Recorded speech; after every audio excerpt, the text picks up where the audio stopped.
Fama Thioune daf ñuy indil tey lu jëm ci wàllu environnement xam nga yaa ngi koy wax sànq depuis lundi léegi ñun ñooy leb àdduna ñun ñoo koy leb parce que normalement moo ñuy jox jën moo ñuy jox naaj moo ñuy jox je sais pas moo ñuy jox ngelaw donc yooyu mu ñuy jox yëpp at bu jot dafa am lu muy prévoir ne lii laa mën a jox moo ñuy jox ndox moo ñuy jox yàpp moo ñuy jox ñax ne lii laa prévoir pour joxe ko. D'accord, loolu ñu tuddee les ressources naturelles. Ressources naturelles la tudd. Maintenant c'est quoi le problème entre moom lim ñu jox ci ressources naturelles ak ñun.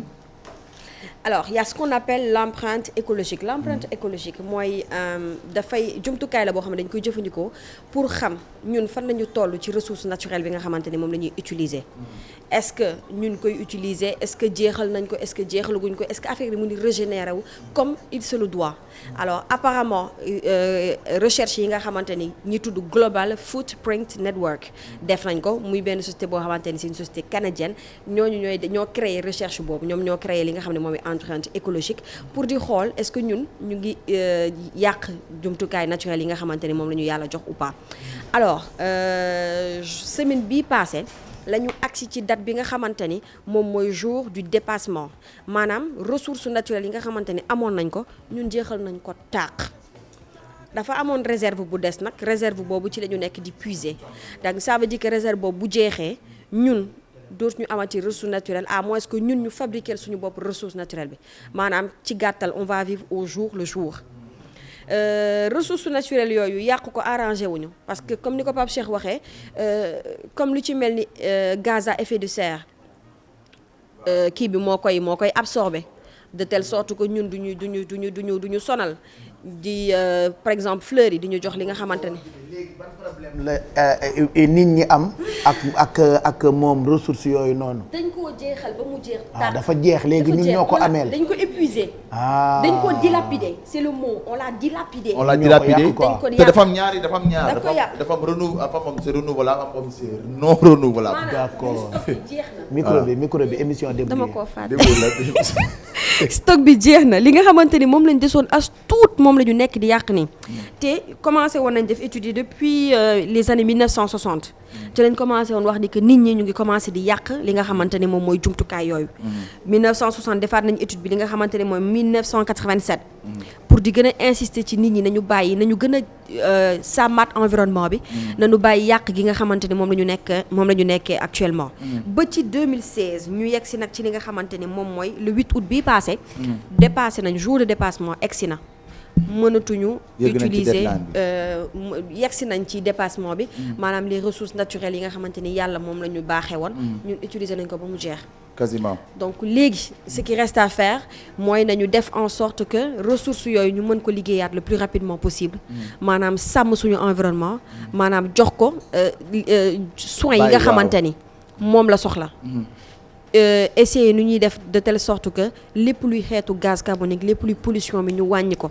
de telle sorte que dinañ mën a dundaat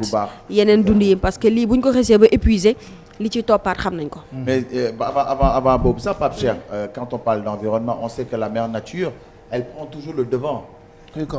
moom mooy li ñu naan la nature dans nature xam nga moom bu ñu demee mooy li ñu nekk di yàq nii. moom day judduwaat. mën na defaruwaat te buy defaruwaat il faut mu éradiquer àdduna bi. il faut qu'elle prenne le devant moom mooy. maanaam lim ñu garder réchauffement climatique exactement. lim ñu garder loon ñu gàddoon les effets à effet de serre et cetera donc mu détruire lépp. pour que mun ñu delluwaat à l'état sauvage pour que yëf yi mën a commencer waat ndànk régénérer wu. fin du monde daal maanaam. Non on l'a vu l'âge de la glace. amoon na fii l'extinction des dinosaures amoon na fii aujourd'hui avec les volcans avec les réchauffements climatiques si toutefois malheureusement tous les volcans ou 5 ou 6 grands volcans pètent non seulement danañ am minimum 2 ans wala 3 ans yoo xamante ne duñu am naaj te bu ñu amulee naaj dañuy glacé waat parce que cendre bi dafay yéeg te bu yéegee les rayons solaires ne puissent dootuñu mën a traverser on aura déjà une couche de cendre au-dessus sur nos têtes après nga am derrière ça aussi les nuages ce qui fait que la chaleur s'amplifie après il y a les retombées maintenant des cendres volcaniques. ceci dit waaw mais non mais comme dañuy wax mais baax na xel baax na li may wax Pape Cheikh parce que li may wax nii amoon na. parce que tey volcan ñëpp xam nañ ne bu sànnee. donc parfois ça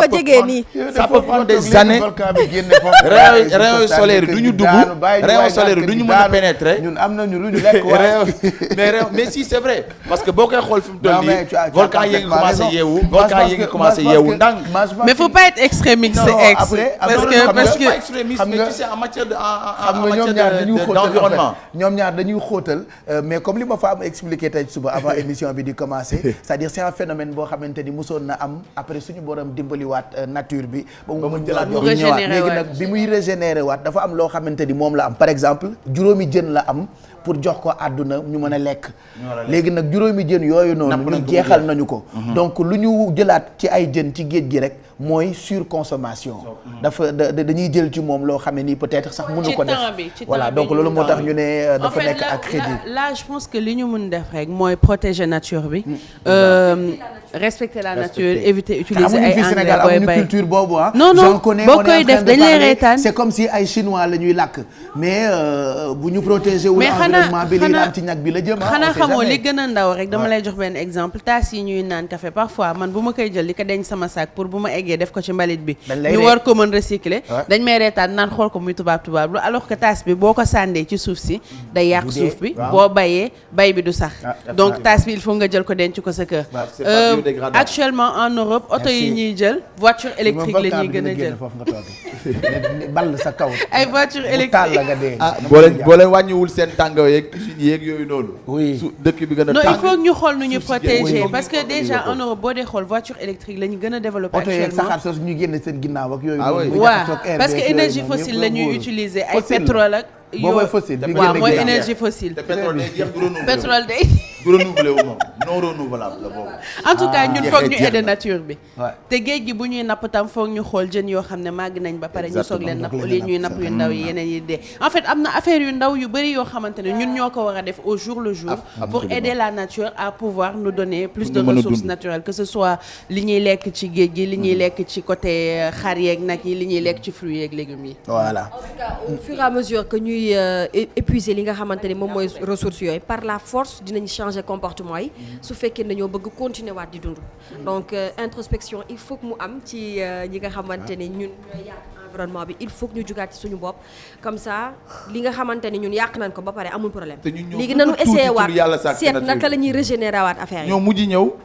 nit moom mujj ñëw ci nature bi te ñoo gën a ndaw ci lu nature yàlla sàkk te ñoo gën a mën a yàq te ñoo gën a mën a yàq la dernière fois je parlais avec un ami qui me parlait d'extraterrestres ma ne ko effectivement extraterrestre am na c'est l'humain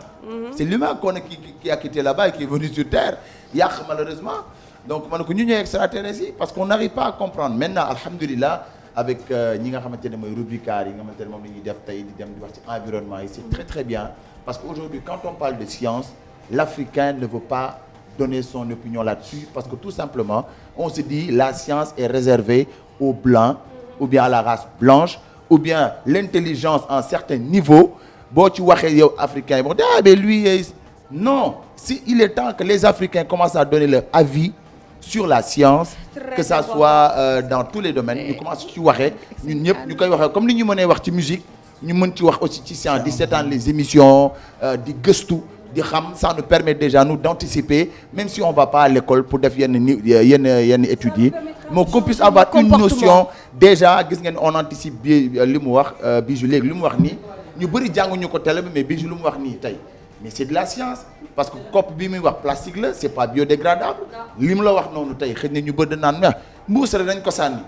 mais fi mu waxee dafa kawe ba li ko permettre mooy dafa oser yóbbu xam-xamam feneen ba xam li muy jur dafa oser aussi exactement mais loolu la Sénégal commencé nañ ko bu baax a baax parce que boo gisee sachet plastique yi voilà raar na léegi bu baax a baax ñu ngi koy wàññi de telle sorte que je sais que d'ici quelques années wala d'ici 2 ans 3 ans dina génn dootoo ñu ko utiliser on va utiliser des choses yoo xamante ni du yàq suñu environnement benn yoon loolu moom ñu ngi ciy jug bu baax a baax am na koo xamante ne yeneen comportement yi dañu war a changer rek am na koo xamante ne fan laa